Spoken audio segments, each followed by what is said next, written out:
Okay, in the previous video we talked about lenses generally and how to understand how they're made and what you're looking for them. Now we're going to talk about focal length and selecting the appropriate focal length for your subject. Now one thing I want to say before I talk about this is there is no right and there is no wrong. You can use any focal length artistically to achieve what you want. When I talk about focal lengths here, I'm going to talk about what people traditionally accept as correct, but do what you want, create your own art. It's your project, you do what you want to do. Okay, so if you've got a low number, you have a wide depth of field, so you can see more within the image. Now, that comes with a couple of issues. You often get distortion around the edge of the image, as in it looks almost like you're looking through a fishbowl. It's not as extreme as that, that's a particular fisheye lens, but it depends on the lens. Now, that can work for and against you. So if you're shooting a landscape scene and you want to get as much in as possible, then a wide aperture, then a low number focal length as a wide angle is probably going to work great for you. And traditionally, wide angle lenses are used for landscape and architectural photography because they get a lot of the scene in. The scene is often quite far away from the photographer, which reduces the amount of distortion that you see in the image. Now, right now, I'm filming on a 17 to 28 lens at 28 millimeters, and it's relatively close to me. So my face is probably distorted a little bit because of that. If I was to increase the focal length all the way, so it goes wider to 17, then you will see that you get more of the scene in, but as I come closer, so that I'm about the same position I was before in the scene, you will see my face gets more and more distorted. Now we've returned to 28 millimeter, the scene is tighter. I think we were at 24 millimeter to begin with. You're zoomed in more closely. I fill up more of the scene, and there's probably less distortion on my face caused by what we call lens compression. People will often say that you get less lens compression at longer focal lengths. Actually, lens compression, as in pushing people's ears in and pushing them out, is actually a characteristic of how close you stand to the subject. But the focal length will often dictate how close you stand to the subject. So, traditional focal lengths. Traditionally, if you're shooting landscapes, you will be looking for a wide focal length, 17 to 24, 16 to 35 sort of range is often in use. Then you get what you call standard view lenses, which are things like a 35 millimeter, a 55 millimeter.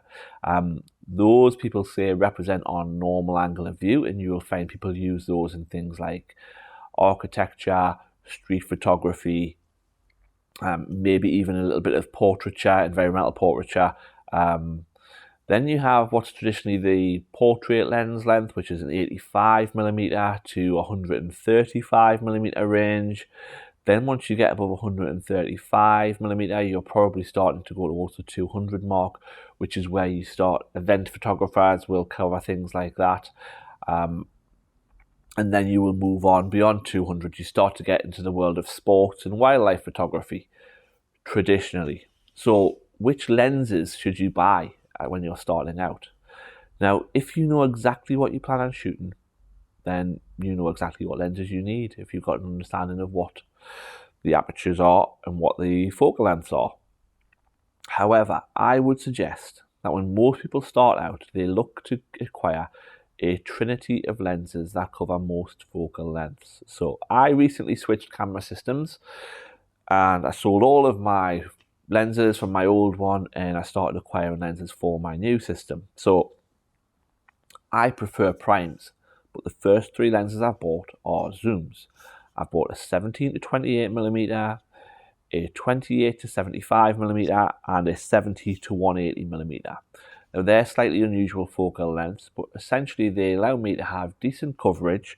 They're all f2.8s, so quite fast, wide lenses that'll give me good blurring, but they'll allow me to cover everything from 17 to 180 millimeters focal length, which as a people photographer, which I am, gives me a huge amount of flexibility. Now I'll start picking up prime lenses to give me that exquisite sharpness. and a backup, in that I always have a prime or a zoom that can do the same job. Now, if you're a hobbyist photographer, I don't think there's any need to be seeking out that level of redundancy in covering lenses.